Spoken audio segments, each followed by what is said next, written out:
KFCയിൽ കിട്ടുന്ന chicken pops വീട്ടിലെങ്ങനെ സിമ്പിളായിട്ട് ഉണ്ടാക്കാൻ നോക്കാം. ചിക്കൻ്റെ ബ്രസ്റ്റ് പീസ് ചെറിയ ക്യൂബ്സ് ആയിട്ട് മുറിച്ചെടുക്കാം. അതിലേക്ക് chilli powder, pepper powder, ginger paste, salt, soya sauce, vinegar, egg, milk എല്ലാം കൂടി ചേർത്ത് നല്ലപോലെ മിക്സ് ചെയ്തിട്ട് മാരിനേറ്റ് ചെയ്യാൻ വെക്കാം. ഓവർനൈറ്റ് മാരിനേറ്റ് ചെയ്ത് വെക്കുകയാണെങ്കിൽ കുറച്ചും കൂടെ ടേസ്റ്റ് കൂടും. ഇനി ഒരു ബൗളിലേക്ക് maida, chilli powder, pepper powder, oregano, salt ചേർത്ത് നല്ലപോലെ മിക്സ് ചെയ്തെടുക്കാം. ഇനി നേരത്തെ മാരിനേറ്റ് ചെയ്ത ചിക്കൻ പീസസ് ഓരോന്നായി എടുത്ത് ഈ മൈദ മിക്സിൽ കോട്ട് ചെയ്ത് മാറ്റി വെക്കാം. ഇനി ബാക്കി വന്ന മിക്സിലേക്ക് കുറച്ചും കൂടെ പാലൊഴിച്ച് കൊടുക്കുക. ഉപ്പ് കുറവാണെങ്കിൽ കുറച്ചും കൂടെ ഒന്ന് ആഡ് ചെയ്ത് കൊടുക്കുക.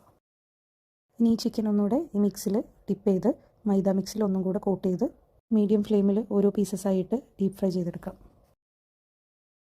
അപ്പോൾ KFC style chicken popcorn is ready here. എല്ലാവരും ട്രൈ ചെയ്ത് നോക്കുക, ഫീഡ്ബാക്ക് അറിയിക്കുക. Thank you for watching. KFCയിൽ കിട്ടുന്ന ചിക്കൻ പോപ്സ് വീട്ടിലെങ്ങനെ സിമ്പിളായിട്ട് ഉണ്ടാക്കാൻ നോക്കാം. ചിക്കൻ്റെ ബ്രസ്റ്റ് പീസ് ചെറിയ ക്യൂബ്സ് ആയിട്ട് മുറിച്ചെടുക്കാം. അതിലേക്ക് chilli powder, pepper powder, ginger paste, salt, soya sauce, vinegar, egg, milk എല്ലാം കൂടി ചേർത്ത് നല്ലപോലെ മിക്സ് ചെയ്തിട്ട് മാരിനേറ്റ് ചെയ്യാൻ വെക്കാം. ഓവർനൈറ്റ് മാരിനേറ്റ് ചെയ്ത് വെക്കുകയാണെങ്കിൽ കുറച്ചും കൂടെ ടേസ്റ്റ് കൂടും.